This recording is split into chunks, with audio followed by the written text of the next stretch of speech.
હું યોગીન છનિયારા, પ્રમુખ machine tools manufacture association Rajkot. આજે જે બજેટ રજૂ કરવામાં આવેલું છે એ જે જ્ઞાન બજેટ જેને નામ આપવામાં આવેલું છે એ બજેટ ખૂબ જ સરસ, આવકારદાયક અને મધ્યમ વર્ગને ફાયદારૂપ બજેટ છે।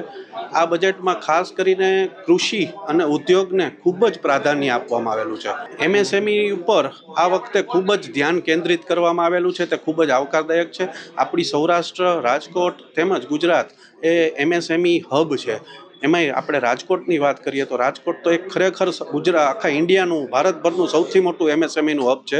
તો આજે જે એમએસએમઈને 10 કરોડ, 5 કરોડ અને 2 કરોડની જાહેરાત કરવામાં આવેલી છે, તેનાથી 25% વધુ બુસ્ટિંગ નાના ઉદ્યોગોને મળશે, જે ખૂબ જ આવકારદાયક છે। સાથે સાથે વિવિધ ક્ષેત્રોમાં પણ સારી સારી યોજનાઓ જે આપવામાં આવેલી છે તે સરાહનીય છે। બજેટમાં જે જીએસટી સ્લેબમાં કોઈ ફેરફારો નથી, એની આશા હતી કે એમાં પણ થોડાક ફેરફારો થાય તો નાના ઉદ્યોગકારોને ખૂબ જ ફાયદો થાય, પણ આવતા દિવસોમાં રજૂઆતો અમે કરીએ જ છીએ એસોસિએશન તરફથી, આવતા દિવસોમાં તે પણ ધ્યાને લેવામાં આવશે।